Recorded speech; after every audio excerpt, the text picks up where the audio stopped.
الرجیم بسم اللہ الرحمن الرحیم السلام علیکم ورحمۃ اللہ وبرکاتہ۔ آج کی ویڈیو میں ہم قوم لوط کے حوالے سے سننے جا رہے ہیں۔ اس ویڈیو میں ہم سنیں گے حضرت لوط علیہ السلام کا تعارف، قوم لوط کیا تھی اور ان کے اندر کون کون سی برائیاں شامل تھیں، اور پھر قوم لوط پر اللہ کا عذاب جو نازل ہوا اس کی تفصیل سننے جا رہے ہیں۔ اس طرح کی آپ نے بے شمار ویڈیو دیکھی ہوں گی اور کہانیاں سن رکھی ہوں گی، اکثر میں غلط روایات شامل کر لی گئی ہیں۔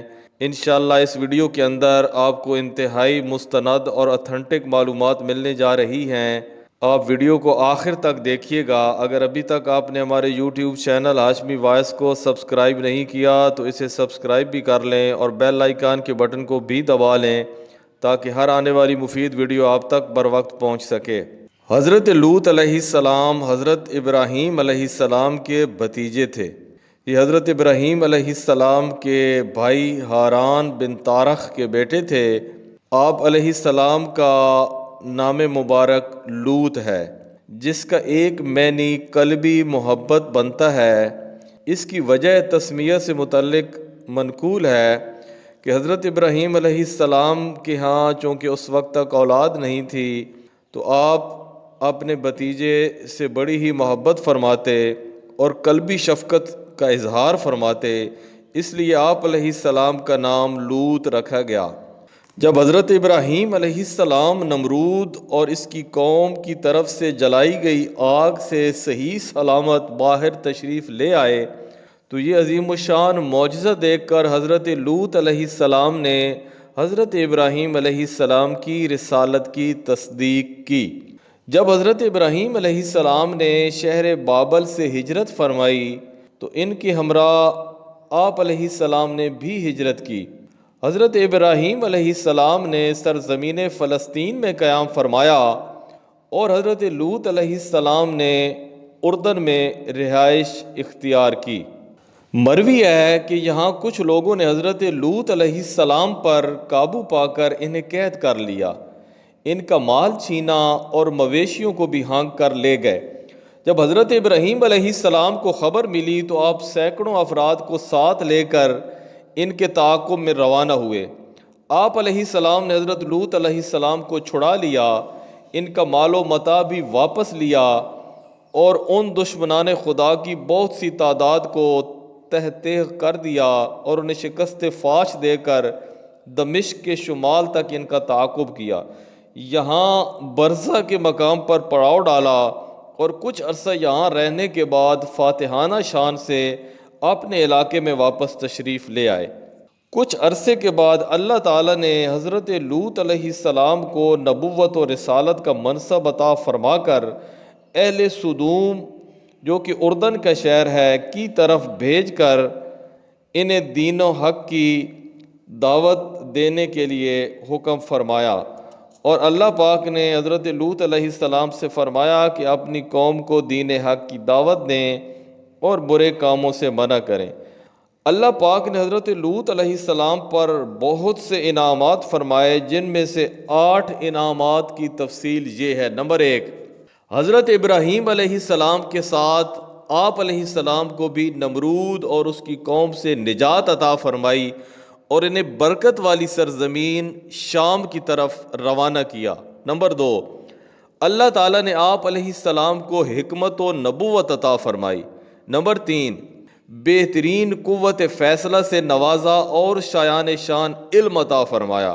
نمبر 4، آپ علیہ السلام کو ہدایت عامہ و خاصہ کی نعمت سے نوازا۔ نمبر 5، آپ کو نبوت عطا فرما کر تمام جہان کے بہترین افراد کے گروہ میں شامل کیا۔ نمبر 6، اللہ تعالیٰ نے آپ علیہ السلام کو اپنی خاص رحمت میں داخل کیا۔ نمبر 7، اپنے خصوصی مقرب بندوں میں شمار فرمایا۔ نمبر 8، اللہ تعالیٰ نے حضرت لوط علیہ السلام کو ان لوگوں کی ہدایت کے لیے بھیجا جو لواطت جیسے غلیظ و گھنونے فعل میں ملوث تھے، اور پھر ان لوگوں کی ہدایت قبول نہ کرنے پر آپ علیہ السلام کو اس بستی سے نجات عطا فرمائی۔ حضرت لوط علیہ السلام جس قوم کی طرف رسول بنا کر بھیجے گئے یعنی قوم لوط، وہ اپنے وقت کے بدترین گناہوں، بری عادات اور قابل نفرت افعال میں مبتلا تھے۔ یہاں ان کے 33 یعنی 33 برے اعمال و افعال کی ایک فہرست سنیے۔ نمبر 1، کفر و شرک کرنا۔ نمبر 2، حضرت لوط علیہ السلام کی تکذیب کرنا یعنی انہیں جھٹلانا۔ نمبر 3، واجب حقوق کی ادائیگی میں بخل یعنی کنجوسی کرنا۔ نمبر 4، صدقہ نہ دینا۔ نمبر 5، مسافروں کی حق تلفی کرنا۔ نمبر 6، مسافروں پر ظلم و ستم کرنا۔ نمبر 7، ان کا مال ناحق لوٹ لینا۔ نمبر 8، ان سے بھتہ وصول کرنا۔ نمبر 9، ان سے زبردستی بدفعلی کرنا۔ نمبر 10، راہگیروں کو کنکریاں مارنا۔ نمبر 11، کبوتر بازی کرنا۔ نمبر 12، ایک دوسرے کا مذاق اڑانا۔ نمبر 13، بات بات پر گالیاں دینا۔ نمبر 14، تالیاں اور سیٹیاں بجانا۔ نمبر 15، مجلس میں بلند آواز سے ری خارج کرنا۔ نمبر 16، مونچھیں بڑی رکھنا اور داڑیاں تراش دینا۔ نمبر 17، چغل خوری کرنا۔ نمبر 18، ریشمی لباس پہننا۔ نمبر 19، گانے باجے کے آلات بجانا۔ نمبر 20، شراب پینا۔ نمبر 21، استنجا خانے تک پہنچنے سے پہلے ہی کپڑے اٹھا کر سب کے سامنے اپنا ستر کھول دینا۔ نمبر 22، لوگوں کے سامنے پورا ننگا ہو جانا۔ نمبر 23، مجلسوں میں فحش باتیں کرنا۔ نمبر 24 تا 27، خوبصورت لڑکوں کو شہوت کی نظر سے دیکھنا، ان سے ہاتھ ملانا، چومنا اور ان سے بدفعلی کی طرف راغب کرنے والی گفتگو کرنا۔ نمبر 28، مردوں اور نوجوان لڑکوں کا ایک دوسرے کے ساتھ بدفعلی کرنا۔ نمبر 29، اعلانیہ بدفعلی کرنا۔ نمبر 30، مذاق مسخری کے طور پر سب کے سامنے اس کا حال بیان کرنا۔ نمبر 31، بدفعلی میں مبتلا نہ ہونے والے کو طعن و تشنیع کرنا۔ نمبر 32، لڑکوں کو چھوڑ کر بیویوں سے جنسی تعلقات قائم کرنے والوں کو برا بھلا، کم عقل اور ناقص رائے والا کہنا۔ نمبر 33، بیویوں کے ساتھ بدفعلی کرنا۔ اگر اس فہرست کو سامنے رکھتے ہوئے ہم عالمی سطح پر لوگوں کے حالات کا جائزہ لیں تو قوم لوط کے اعمال میں سے شاید ہی کوئی ایسا عمل ہو جو فی زمانہ لوگوں میں نہ پایا جاتا ہو، بلکہ ان سے بہت زیادہ گندے اعمال میں زیادہ شدت کے ساتھ مبتلا نظر آتے ہیں۔ اور انتہائی افسوس کہ موجودہ دور میں مسلمانوں کی ایک تعداد بھی ان اعمال جو قوم لوط کے اندر تھے ان میں مبتلا نظر آتی ہے۔ اللہ تعالیٰ انہیں ہدایت نصیب فرمائے، آمین۔ قوم لوط میں ہم جنس پرستی کی ابتدا سے متعلق علماء تاریخ اور مفسرین نے لکھا ہے کہ اس قوم کی بستیاں بہت آباد اور نہایت سرسبز و شاداب تھیں، اور وہاں طرح طرح کے اناج اور پھل میوے بکثرت پیدا ہوتے تھے۔ اس خوشحالی کی وجہ سے اکثر دوسرے علاقوں کے لوگ مہمان بن کر ان آبادیوں میں آیا کرتے اور یہاں کے باشندوں کو ان کی مہمان نوازی کا بوجھ اٹھانا پڑتا تھا۔ کچھ عرصہ کے بعد یہاں کے لوگ مہمانوں کی آمد سے بہت ہی تنگ ہو گئے، لیکن انہیں روکنے اور بھگانے کی کوئی صورت نظر نہیں آ رہی تھی۔ اس ماحول میں ابلیس شیطان ایک بوڑھے کی صورت میں نمودار ہوا اور ان لوگوں سے کہنے لگا، اگر تم لوگ مہمانوں کی آمد سے نجات چاہتے ہو تو یوں کرو کہ جب بھی کوئی مہمان تمہاری بستی میں آئے تو زبردستی اس کے ساتھ بدفعلی کرو۔ چنانچہ سب سے پہلے ابلیس خود ایک خوبصورت لڑکے کی شکل میں مہمان بن کر اس بستی میں داخل ہوا اور ان لوگوں سے خوب بدفعلی کرائی۔ اس طرح یہ فعل بد ان لوگوں نے شیطان سے سیکھا۔ پھر رفتہ رفتہ یہ لوگ اس برے کام کے اس قدر عادی بن گئے کہ عورتوں کو چھوڑ کر مردوں سے اپنی شہوت پوری کرنے لگے۔ حضرت لوط علیہ السلام اس قوم کے پاس رسول بن کر تشریف لائے اور انہیں تبلیغ و نصیحت کرتے ہوئے فرمایا، اے میری قوم، مجھے اللہ تعالیٰ نے تمہاری طرف رسول بنا کر بھیجا ہے اور میں اس کی وحی اور رسالت پر امانت دار ہوں، اور تمہیں نصیحت کرتا ہوں کہ کفر و شرک، رسول کی تکذیب اور دیگر گناہوں سے باز آ جاؤ اور ان کے سبب اپنے اوپر عذاب الہی نازل ہونے سے ڈرو، اور جس سیدھے راستے پر چلنے کی تمہیں دعوت دے رہا ہوں اس پر چل کر میری اطاعت کرو، اور یاد رکھو کہ میں اس تبلیغ و تعلیم پر تم سے کوئی اجرت اور دنیوی منافع کا مطالبہ نہیں کرتا، میرا اجر و ثواب تو صرف رب العالمین کے ذمہ پر ہے۔ اس کے علاوہ آپ علیہ السلام نے ان لوگوں کی سب سے قبیح عادت پر تنبیہ کرتے ہوئے فرمایا کہ کیا مخلوق میں تم ہی اس حرام و خبیث کام کے لیے رہ گئے ہو کہ مردوں کے ساتھ بدفعلی کرو، اور ان حلال طیب عورتوں کو چھوڑ دو جنہیں اللہ تعالیٰ نے تمہاری بیویاں بنایا ہے۔ تم اس خبیث عمل کی وجہ سے حد سے بڑھ چکے ہو۔ حضرت لوط علیہ السلام کی نصیحت کے جواب میں ان لوگوں نے کہا، اے لوط، اگر تم نصیحت کرنے اور اس فعل کو برا کرنے سے باز نہ آئے تو ضرور تمہیں اس شہر سے ہی نکال دیا جائے گا۔ قوم کی بات سن کر حضرت لوط علیہ السلام نے فرمایا، میں تمہارے کام سے بیزار اور اس سے شدید نفرت کرنے والا ہوں۔ پھر آپ علیہ السلام نے اللہ تعالیٰ کی بارگاہ میں دعا کی، اے میرے رب عز و جل، مجھے اور میرے گھر والوں کو ان کے اعمال پر آنے والے عذاب سے محفوظ رکھ۔ حضرت لوط علیہ السلام نے قوم کو بدفعلی سے روکنے کا سلسلہ جاری رکھا اور انہیں تبلیغ و نصیحت فرماتے رہے۔ چنانچہ ایک بار قوم سے فرمایا، کیا تم وہ بے حیائی کرتے ہو جو تم سے پہلے جہان میں کسی نے نہیں کی؟ بے شک تم عورتوں کو چھوڑ کر مردوں کے پاس شہوت سے جاتے ہو، تم لوگ حد سے گزرنے والے ہو۔ انسان کو شہوت اس لیے دی گئی کہ نسل انسانی باقی رہے اور دنیا کی آبادی ہو، اور عورتوں کو شہوت کا محل اور نسل چلانے کا ذریعہ بنایا گیا۔ ان سے معروف طریقے کے مطابق اور جیسے شریعت نے اجازت دی ہے اسی طرح اولاد حاصل کی جائے۔ جب آدمیوں نے عورتوں کو چھوڑ کر مردوں سے تکمیل شہوت کرنی چاہی تو وہ حد سے گزر گئے، اور انہوں نے قوت کے مقصد صحیح کو فوت کر دیا، کیونکہ مرد کو نہ حمل ہوتا ہے اور نہ وہ بچہ جنتا ہے، تو اس کے ساتھ مشغول ہونا سوائے شیطانیت کے اور کیا ہے۔ آپ علیہ السلام کی نیکی کی دعوت دینے اور برائی کے منع کرنے پر وہ لوگ ایک دوسرے سے کہنے لگے، لوط علیہ السلام اور ان کی پیروی کرنے والوں کو اپنی بستی سے نکال دو، یہ لوگ تو بڑی پاکیزگی چاہتے ہیں۔ یعنی گویا پاکیزگی ان کے لیے ایک مذاق کی چیز بن گئی، اور اس قوم کا ذوق اتنا خراب ہو گیا تھا کہ انہوں نے صفت مدح کو عیب قرار دیا۔ قرآن پاک میں ہے، اور ان کی قوم کا اس کے سوا کوئی جواب نہ تھا۔ انہوں نے کہا کہ ان کو اپنی بستی سے نکال دو، یہ لوگ بڑے پاک بنتے ہیں۔ سورہ نبل میں بھی حضرت لوط علیہ السلام کی ایسی ہی نصیحت اور قوم کے غیر مہذب جواب کا ذکر ہے۔ اس سے معلوم ہوا کہ جب کسی کے دن برے آتے ہیں تو اسے اوندھی یعنی الٹی سوچتی ہے کہ اسے اچھی چیزیں بری اور بری چیزیں اچھی نظر آنا شروع ہو جاتی ہیں۔ آج کل کے حالات دیکھتے جائیں تو ہمارے معاشرے میں بھی لوگوں کی ایک تعداد ایسی ہے جن میں یہ وبا عام نظر آتی ہے، اور یہ لوگ جب کسی کو دین کے احکام پر عمل کرتا دیکھتے ہیں تو ان کی طبیعت خراب ہو جاتی ہے، اور اس خرابی کے باعث داڑھی رکھنے کو برا اور نہ رکھنے کو اچھا سمجھتے ہیں، داڑھی والے کو حقارت کی نظر سے اور داڑھی منڈے کو پسند کی نظر سے دیکھتے ہیں۔ نماز روزے کی پابندی اور سنتوں پر عمل کرنے والے انہیں اپنی نگاہوں میں عجیب نظر آتے ہیں، اور گانے باجوں، فلم اور ڈراموں میں مشغول لوگ زندگی کی رعنائیوں سے لطف اندوز ہوتے نظر آتے ہیں۔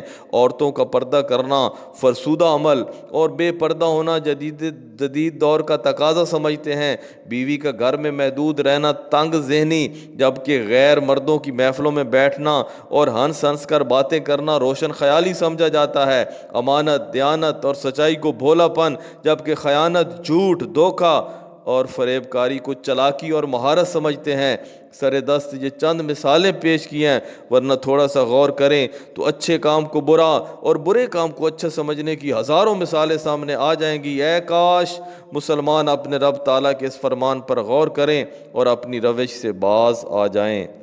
ایک بار حضرت لوط علیہ السلام نے قوم سے فرمایا، بے شک تم بے حیائی کا وہ کام کرتے ہو جو تم سے پہلے دنیا بھر میں کسی نے نہیں کیا۔ کیا تم مردوں سے بدفعلی کرتے ہو اور راہگیروں کو قتل کر کے اور ان کے مال لوٹ کر لوگوں کا راستہ کاٹتے ہو اور اپنی مجلسوں میں برے کام اور بری باتیں کرنے کو آتے ہو؟ تم ان سے باز آ جاؤ ورنہ عذاب الہی تمہیں اپنی گرفت میں لے لے گا۔ اس کے جواب میں قوم نے مذاق اڑانے کے طور پر کہا کہ اگر تم اس بات میں سچے ہو کہ یہ افعال برے ہیں اور ایسا کرنے والے پر عذاب نازل ہوگا تو ہم پر اللہ تعالیٰ کا عذاب لے آؤ۔ تمام تر کوششوں کے باوجود جب حضرت لوط علیہ السلام کو اس کی قوم کے راہ راست پر آنے کی کوئی امید نہ رہی، آپ نے اللہ تعالیٰ کی بارگاہ میں عرض کی، اے میرے رب، ان فسادی لوگوں کے مقابلے میں میری مدد۔ حضرت لوط علیہ السلام کی قوم کی ایجاد ہے، اسی لیے اسے لواطت کہتے ہیں۔ یہ حرام قطعی ہے اور اس کی حرمت کا منکر کافر ہے۔ بیوی کے ساتھ بھی یہ فعل حرام اور گناہ کبیرہ ہے۔ حضرت عبداللہ بن عباس رضی اللہ تعالی عنہما فرماتے ہیں، بدفعلی کا مرتکب اگر توبہ کیے بغیر مر جائے تو قبر میں خنزیر کی شکل میں بدل دیا جاتا ہے۔ بیوی سے جمع کرنا بھی صرف اگلے مقام میں حلال ہے، پچھلے مقام میں اس سے بدفعلی کرنا بھی اسی طرح حرام ہے جس طرح مردوں سے بدفعلی کرنا حرام ہے۔ یہاں بیویوں کے ساتھ اس فعل کی حرمت پر 4 احادیث سنیے۔ نمبر 1، سید المرسلین صلی اللہ تعالیٰ علیہ وسلم نے ارشاد فرمایا، اللہ تعالیٰ حق بیان کرنے سے حیا نہیں فرماتا، تم میں سے کسی کے لیے حلال نہیں کہ وہ عورتوں کے پچھلے مقام میں وطی کرے۔ نمبر 2، نبی کریم صلی اللہ علیہ وسلم نے ارشاد فرمایا، جو اپنی بیوی کے پچھلے مقام میں وطی کرے وہ ملعون ہے۔ نمبر 3، رسول کریم صلی اللہ علیہ وسلم نے ارشاد فرمایا، اللہ تعالیٰ قیامت کے دن اس شخص کی طرف رحمت کی نظر نہیں فرمائے گا جو اپنی بیوی کے پچھلے مقام میں جمع کرے۔ نمبر 4، حضور اقدس صلی اللہ علیہ وسلم نے ارشاد فرمایا، اللہ تعالیٰ قیامت کے دن اس شخص کی طرف رحمت کی نظر نہیں فرمائے گا جو کسی مرد یا عورت کے پچھلے مقام میں وطی کرے۔ نسل انسانی پر اللہ تعالیٰ کی بہت بڑی رحمت ہے کہ اس نے انسانوں کے لیے وہ چیزیں حلال فرمائیں جو ان کی دنیا و آخرت کے لیے فائدہ مند، دنیاوی بقا اور اخروی نجات کے لیے ضروری ہیں، اور وہ چیزیں منع کر دیں جو دنیا یا آخرت کے لیے نقصان کا باعث ہوں۔ یاد رہے کہ اللہ تعالیٰ نے انسان کی فطری خواہش یعنی شہوت کی تسکین کا ذریعہ عورت کو بنایا ہے، اور اس میں بھی یوں کھلی چھٹی نہیں دی کہ وہ جب چاہے اور جس عورت سے چاہے اپنی فطری خواہش پوری کر لے، کہ یہ تو سراسر تباہی و ہلاکت اور جنگ و جدل کا پیش خیمہ ہے۔ لہٰذا اللہ پاک نے انسانوں کو اپنی شہوت کی تسکین کے لیے نکاح کا ایک مقدس نظام دیا ہے تاکہ انسانوں کو اپنے جذبات کی تکمیل کے لیے جائز اور مناسب راہ مل سکے، اخلاقی طور پر بے راہ روی کا شکار نہ ہوں، نسل انسانی کی بقا کا سامان مہیا ہو، اور لوگ ایک خاندانی نظام کے تحت معاشرے میں امن و سکون کے ساتھ اپنی زندگی گزار سکیں۔ لیکن فی زمانہ عالمی سطح پر تہذیب و تمدن کے دعوے دار کئی غیر مسلم ممالک نے اللہ تعالیٰ کے اس نظام سے بغاوت کرتے ہوئے اپنے معاشروں میں لواطت کو قانوناً جائز قرار دے رکھا ہے، بلکہ کئی مسلم ممالک میں بھی یہ وبا پھیلتی چلی جا رہی ہے، اور جن ملکوں میں سے قانوناً اگرچہ جائز قرار نہیں دیا گیا وہاں بھی ہر جگہ بہت سے لوگ اس غیر فطری عادت اور حرام کاری میں مبتلا نظر آتے ہیں۔ اس حرام کاری کو قانوناً جائز قرار دینے والے ملکوں میں اخلاقی اور خاندانی نظام کی تباہی کا حال کھلی آنکھوں سے دیکھا جا سکتا ہے کہ شرم و حیا کا قتل عام گلی گلی نظر آتا ہے، جس کے نتیجے میں خاندانی نظام تقریباً تتر بتر ہو کر رہ گیا ہے بلکہ ختم ہو گیا ہے۔ مردوں کی مردوں اور عورتوں کی عورتوں سے باہم لذت آشنائی کے باعث ان ملکوں میں نسل انسانی تیزی سے کم ہو رہی ہے اور آبادی کی شرح خطرناک حد تک کم ہو چکی ہے۔ شہوت پرست لوگ بچے جننے اور ان کی تربیت کرنے پر راضی نہیں۔ یہ لواطت اور ہم جن پرستی کا عمومی نقصان ہے۔ بطور خاص لواطت اور ہم جنس پرستی کا عادی انسان مختلف مرضوں کا شکار ہو جاتا ہے، اور بالخصوص ایڈ جیسے مہلک مرض کا بہت بڑا سبب بھی یہی حرام خواری ہے۔ ایڈز وہ خطرناک مرض ہے کہ جس کی ہولناکی کی وجہ سے اس وقت دنیا بھر کے لوگ لرزہ براندام ہیں۔ یہ عالمگیر مرض کی صورت اختیار کر چکا ہے۔ کروڑوں افراد اس مہلک مرض میں مبتلا ہیں اور آئے دن ان مریضوں کی تعداد میں اضافہ ہی ہوتا چلا جا رہا ہے۔ اب تک لاکھوں افراد اس مرض کی وجہ سے ہلاک ہو چکے ہیں اور جو زندہ ہیں وہ انتہائی کرب اور تکلیف کی زندگی گزار رہے ہیں۔ میڈیکل سائنس اور طب کے دیگر شعبوں میں تمام تر ترقی کے باوجود ابھی تک اس مرض کا کوئی مؤثر علاج دریافت نہیں کیا جا سکا۔ اللہ تعالیٰ سب مسلمانوں کو اس حرام کاری سے محفوظ رکھے۔ لواطت کا عمل عقلی اور طبی دونوں اعتبار سے بھی انتہائی خبیث ہے۔ عقلی اعتبار سے اس کی ایک خباثت یہ ہے کہ یہ عمل فطرت کے خلاف ہے، کیونکہ اللہ تعالیٰ نے فطری اعتبار سے مرد کو میل پیدا کیا اور عورت کو فیمیل پیدا کیا ہے۔ نیز لواطت انسان جانوروں کی بھی فطرت کے خلاف ہے کہ جانور بھی شہوت پوری کرنے کے لیے نر کی طرف یا مادہ کے خاص مقام کے علاوہ کسی طرف نہیں بڑھتا، اس لیے لواطت کرنے والا فطرت کے خلاف چلتا ہے۔ دوسری خباثت یہ ہے کہ اس کی وجہ سے نسل انسانی میں اضافہ رک جاتا ہے، کیونکہ اللہ تعالیٰ نے نسل انسانی میں اضافے کا طریقہ مرد و عورت کے مخصوص ملاب میں رکھا ہے جو حمل کا ذریعہ بنتا ہے اور اسی ذریعے سے انسان کی پیدائش ہوتی ہے اور یوں نسل انسانی بڑھتی ہے۔ اب اگر شہوت کو اصل ذریعے کی بجائے کسی اور ذریعے سے تسکین دی جائے تو اس کا نتیجہ یہ ہوگا کہ نسل انسانی میں اضافہ رک جائے گا اور اس صورت میں انتہائی سنگین مسائل کا سامنا کرنا پڑے گا، جیسے وہ ممالک جن میں لواطت کے عمل کو رواج دیا گیا، آج ان کا حال یہ ہو چکا ہے کہ وہ دوسرے ممالک کے لوگوں کے اپنے ہاں بلوا کر اور انہیں آسائشیں دے کر اپنے ملک کے لوگوں کی تعداد بڑھانے پر مجبور ہیں، اور وقت کے ساتھ ساتھ یہ مسئلہ بڑھتا جائے گا، اور یقین کریں کہ وہ وقت آئے گا جب لواطت کی اجازت دینے والے ممالک اس پر پابندی لگانے اور نکاح کو رواج دینے پر مجبور ہو جائیں گے انشاءاللہ۔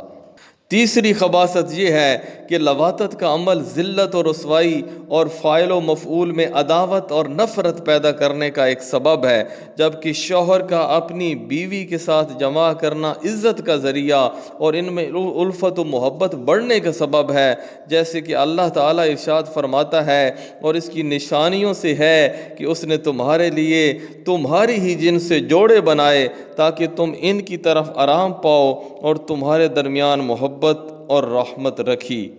اور عقل سلیم رکھنے والے کے نزدیک وہ عمل ضرور خبیث ہے جو ذلت و رسوائی اور نفرت و عداوت پیدا ہونے کا سبب بنے۔ طبی طور پر بھی اس کی خباثت کے لیے یہی کافی ہے کہ انسان کی قوت مدافعت ختم کر کے اسے انتہائی کرب اور تکلیف کی زندگی گزارنے پر مجبور کر دینے والا یہ عمل ہے، اور ابھی تک لا علاج مرض پھیلنے کا بہت بڑا سبب لواطت ہے، اور اس لیے جن ممالک میں یہ فعل بد رائج ہے وہاں اس سے پیدا ہونے والے امراض کے حوالے سے ویکسین، احتیاطی تدابیر اور نہ جانے کیا کیا پاپڑ بیلنے پڑتے ہیں۔ اس کی دوسری طبی خباثت یہ ہے کہ اللہ تعالیٰ نے عورت کے رحم میں منی کو جذب کرنے کی زبردست قوت رکھی ہے، اور جب مرد اپنی بیوی کے ساتھ جمع کرتا ہے تو اس کے جسم کا جو حصہ عورت کے جسم میں جاتا ہے تو رحم اس سے منی کے تمام قطرات جذب کر لیتا ہے، یعنی ابزارب کر لیتا ہے، جبکہ عورت اور مرد کے پچھلے مقام میں منی جذب کرنے کی صلاحیت نہیں رکھی گئی، اور جب مرد لواطت کا عمل کرتا ہے تو اس کے بعد لواطت کے عمل کے لیے استعمال کیے گئے جسم کے حصے میں منی کے کچھ قطرات رہ جاتے ہیں، اور بعض اوقات ان میں تعفن پیدا ہو جاتا ہے اور جسم کے اس حصے میں سوزاک وغیرہ مہلک قسم کے امراض پیدا ہو جاتے ہیں اور اس شخص کا جینا دشوار ہو جاتا ہے۔ حضرت لوط علیہ السلام نے جب اپنی قوم پر عذاب کی دعا کی اور آپ کی دعا قبول ہوئی تو اللہ تعالیٰ نے قوم لوط پر عذاب نازل کرنے کے لیے فرشتے بھیج دیے۔ یہ فرشتے حکم الہی کے مطابق پہلے حضرت ابراہیم علیہ السلام کی بارگاہ میں حاضر ہوئے تاکہ انہیں حضرت اسحاق علیہ السلام کی بشارت یعنی خوشخبری دیں۔ فرزند کی بشارت ملنے کے بعد حضرت ابراہیم علیہ السلام نے فرشتوں سے آنے کا مزید مقصد بھی پوچھا، چنانچہ سورہ زاریات میں ہے، ابراہیم نے فرمایا تو اے بھیجے ہوئے فرشتوں پھر تمہارا کیا مقصد ہے؟ انہوں نے کہا بے شک ہم ایک مجرم قوم کی طرف بھیجے گئے ہیں تاکہ ان پر پتھر برسائیں جن پر تمہارے رب کے پاس حد سے بڑھنے والوں کے لیے نشان لگے ہوئے ہیں۔ حضرت ابراہیم علیہ السلام نے فرشتوں سے فرمایا، قوم لوط کی بستیوں میں اگر 50 بھی ایماندار اور نیک آدمی ہوں تو پھر بھی انہیں ہلاک کرو گے؟ فرشتوں نے کہا نہیں۔ پھر فرمایا اگر 40 ہوں؟ انہوں نے کہا جب بھی نہیں۔ آپ علیہ السلام نے فرمایا اگر 30 نیک آدمی ہوں؟ فرشتوں نے کہا جب بھی نہیں۔ آپ علیہ السلام اسی طرح فرماتے رہے یہاں تک کہ فرمایا اگر ایک مرد بھی مسلمان موجود ہو تب بھی ہلاک کرو گے؟ انہوں نے کہا نہیں۔ تو حضرت ابراہیم علیہ السلام نے فرمایا اس میں حضرت لوط علیہ السلام ہے، اللہ کے نبی ہیں۔ اس پر فرشتوں نے کہا ہمیں معلوم ہے جو لوگ وہاں ہیں ہم لوط علیہ السلام اور ان کے گھر والوں کو بچائیں گے، البتہ ان کی بیوی نہیں بچے گی کیونکہ وہ ایمان والی نہیں بلکہ اپنی قوم کے ساتھ ہے۔ حضرت ابراہیم علیہ السلام سے ملاقات کے بعد فرشتے خوبصورت لڑکوں کی شکل میں حضرت لوط علیہ السلام کی بارگاہ میں حاضر ہوئے۔ جب آپ علیہ السلام نے ان کی حیت اور حسن و جمال کو دیکھا تو قوم کی خباثت اور بدفعلی کا سوچ کر ان خوبصورت لڑکوں کی وجہ سے غمگین اور پریشان ہو گئے اور قوم کی طرف سے خوفزدہ ہوئے اور فرمانے لگے کہ یہ بڑا سختی کا دن ہے۔ قرآن پاک میں ہے اور جب لوط کے پاس ہمارے فرشتے آئے تو ان کی وجہ سے لوط غمگین ہوئے اور ان کا دل تنگ ہوا اور فرمانے لگے کہ یہ بڑا سختی کا دن ہے۔ فرشتے سیدھے حضرت لوط علیہ السلام کے مکان عالی شان پر پہنچے اور آپ علیہ السلام کے گھر والوں کے علاوہ کسی اور کو ان کے آنے کی کوئی خبر نہ تھی۔ اسی دوران آپ علیہ السلام کی بیوی جو کافرہ تھی گھر سے باہر نکلی اور اپنی قوم کو جا کر خبر دی کہ حضرت لوط علیہ السلام کے یہاں ایسے مہمان آئے ہیں کہ ان جیسا خوبصورت اور حسین میں نے آج تک کوئی نہیں دیکھا۔ قوم نے جب خوبصورت نوجوانوں کے آنے کی خبر سنی تو برے ارادے اور ناپاک نیت کے ساتھ خوشی خوشی دوڑتے ہوئے آئے۔ حضرت لوط علیہ السلام نے ان سے فرمایا یہ میرے مہمان ہیں اور مہمان کی عزت اور لحاظ کرنا لازم ہوتا ہے، تم اپنی بدنیتی سے مجھے شرمندہ نہ کرو کہ مہمان کی رسوائی میزبان کے لیے خجالت اور شرمندگی کا سبب ہوتی ہے، اور مہمانوں کے معاملے میں اللہ تعالیٰ سے ڈرو اور مجھے رسوا نہ کرو۔ قوم نے جواب دیا اے لوط علیہ السلام، کیا ہم نے تمہیں پہلے ہی اس سے منع نہیں کیا تھا کہ دوسروں کے معاملے میں دخل مت دینا؟ پھر کیوں ہمارے اور ان مہمانوں کے درمیان حائل ہو رہے ہو؟ حضرت لوط علیہ السلام نے نہایت احسن انداز میں اپنی قوم کو سمجھاتے اور ان کے ضمیر کو جھنجھوڑتے ہوئے فرمایا اے لوگو، یہ میری قوم کی بیٹیاں تمہارے لیے نکاح کی صورت میں پاکیزہ ہیں، لہذا اگر تمہیں جنسی خواہش پوری کرنی ہی ہے تو ان سے شرعی نکاح کر کے جائز طریقے سے پوری کرو کہ وہ تمہارے لیے حلال ہیں، اور اللہ تعالیٰ سے ڈرو، اپنے کفر و سرکشی سے باز آ جاؤ اور میرے مہمانوں سے کوئی برا فعل سر انجام دے کر مجھے ان کے سامنے شرمندہ مت کرو۔ کیا تم میں سے ایک بھی کوئی ایسا نیک آدمی نہیں کہ جس کی بات مان کر تم اس برے فعل سے باز آ جاؤ؟ حضرت لوط علیہ السلام کی نصیحت سن کر قوم نے ماننے کی بجائے اپنی خباثت کو مزید کھول کر بیان کیا، اور حقیقت یہ ہے کہ لوطیوں اور ہم جنس پرستوں کے دل و دماغ میں جتنی گندگی اور غلاظت ہوتی ہے اس کی وجہ سے ان کی فطرتیں مسخ ہو جاتی ہیں اور جنسی معاملات سے متعلق کوئی نصیحت ان پر اثر نہیں کرتی۔ چنانچہ اس حقیقت کے مطابق قوم لوط نے نصیحت ماننے کی بجائے حضرت لوط علیہ السلام کو جواب دیا کہ آپ جانتے ہیں کہ آپ کی قوم کی عورتوں سے نکاح کرنے کی نہ ہمیں کوئی حاجت ہے اور نہ ہی ہمیں ان کی طرف کوئی رغبت ہے، ہماری جو خواہش ہے وہ آپ اچھی طرح جانتے ہیں۔ جب حضرت لوط علیہ السلام کو یقین ہو گیا کہ قوم اپنے ارادے سے باز نہیں آئے گی تو آپ نے حسرت سے فرمایا اے کاش تمہارے مقابلے میں میرے پاس کوئی طاقت ہوتی یا میں کسی مضبوط سہارے کی پناہ لے سکتا۔ قوم کو چونکہ خدا کا ڈر تو تھا نہیں، وہ تو دنیاوی طاقت سے ہی ڈر سکتے تھے، اس لیے حضرت لوط علیہ السلام نے ان کی ذہنیت کے مطابق اور بشری تقاضے کے طور پر طاقتور قبیلے سے مدد مانگنے کی بات کی۔